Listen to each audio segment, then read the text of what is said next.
খালি গায়ে ওযু করলে হবে কিনা, শার্টের হাতা ভাঁজ করে নামাজ পড়লে নামাজ হবে কিনা, মেয়েরা মাথায় কাপড় ছাড়া ওযু করলে কি ওযু হবে, স্বামীর পকেট থেকে না বলে টাকা নিলে কি ওইটা চুরি করা হবে, অনেক সময় বই খাতা কলম ইত্যাদির উপর অসাবধানতায় পা লেগে যায়, সেক্ষেত্রে করণীয় কি, মোবাইলে কোরআন অ্যাপ থাকা অবস্থায় মোবাইল নিয়ে বাথরুমে অথবা নাপাক স্থানে যাওয়া যাবে কিনা, শনিবার ও বুধবারে নখ চুল কাটা কি না যায়, অমুসলিম মারা গেলে কি ইন্না লিল্লাহি ওয়া ইন্না ইলাইহি রাজিউন পড়া যাবে, ওযু ছাড়া মোবাইল থেকে কোরআন পড়া যাবে কিনা, প্যান্ট শার্ট নাকি খ্রিস্টানদের পোশাক, কেউ কেউ বলে এ পোশাকে নামাজ হয় না। কামরুন নাহার বুলবুলি জানতে চেয়েছেন, অনেক সময় বই খাতা কলম ইত্যাদির উপর অসাবধানতায় পা লেগে যায়, সেক্ষেত্রে করণীয় কি, বই খাতা কলম ইত্যাদির উপর অসাবধানতা বশত যদি পাও লেগে যায় তাতে কোনো অসুবিধা নেই, তবে জ্ঞানের একটি উপকরণ হিসাবে অশ্রদ্ধা না হয় সেমনটি আমাদের করা উচিত, বিধায় ইচ্ছাকৃতভাবে এমনটি করা উচিত নয়। কখনো হয়ে গেলে খুব দ্রুততার সাথে সেটাকে যথাযোগ্য জায়গায় রাখা উচিত এবং পায়ে সরিয়ে রাখা উচিত, এর বাইরে ওইটাকে ছুঁয়ে সালাম করতে হবে এমন কোনো কথা নেই, বাধ্যবাধকতা নেই। মকবুল জানতে চেয়েছেন, শনিবার ও বুধবারে নখ চুল কাটা কি না যায়, না কোনো দিন এমন নাই যেদিনে চুল কাটা বা নখ কাটা না যায়, কোন হাদিসে কোথাও নিষেধ করা হয়নি। ওযু ছাড়া মোবাইল থেকে কোরআন পড়া যাবে কিনা, লোমু তসলিমা বোন জানতে চেয়েছেন, যাবে, কোনো অসুবিধা নেই। মোবাইলের মধ্যে যে কোরআন থাকে এটাকে ওযু ছাড়া ধরা যায়, কারণ এটা মূল কোরআন নয়, এটা আপনার সফট কপি, এটাকে আসলে ধরা যায়ও না, উপরে গ্লাসও আছে, অতএব এটা হাত দিয়ে পড়তে পারেন, কোনো অসুবিধা নেই।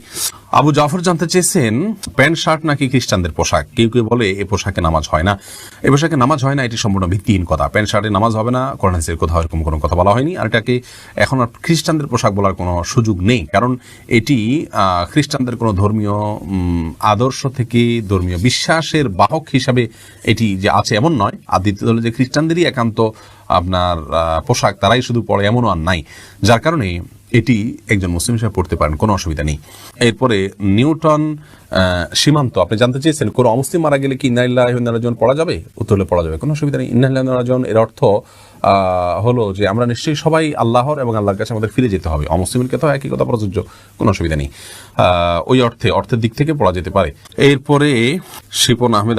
আপনি প্রশ্ন করেছেন, মোবাইলে কোরআন অ্যাপ থাকা অবস্থায় মোবাইল নিয়ে বাথরুমে অথবা নাপাক স্থানে যাওয়া যাবে কিনা, উত্তর হলো যাবে, কোনো অসুবিধা নেই। এটা ভেতরে আমাদের মনের ভিতরে যেরকম কোরআন আছে, আমাদের স্মৃতিতে যেরকম কোরআন আছে, ওইটা নিয়ে আমরা বাথরুম যেতে পারি, মোবাইলের ভিতরে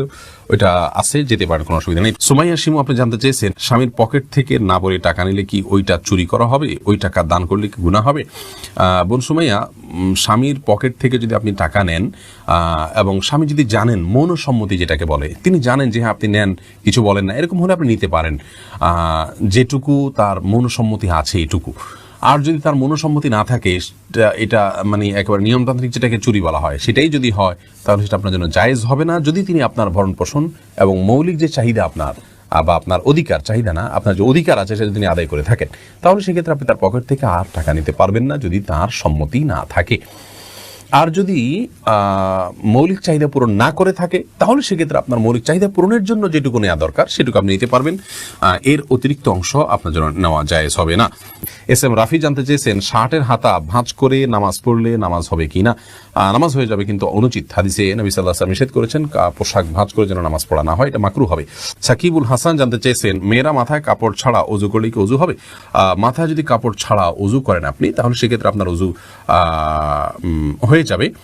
ওযুর জন্য মাথা কাপড় কোনো জরুরি না। এমনি মাহবুব ইসলাম জানতে চেয়েছেন, খালি গায়ে ওযু করলে হবে কিনা, ওযু করার সময় দোয়া আছে কিনা, ওযু করার সময় শুধু বিসমিল্লাহ বলে আপনি ওযু করবেন, বাস যথেষ্ট, আর কোনো দোয়া পড়া জরুরি না,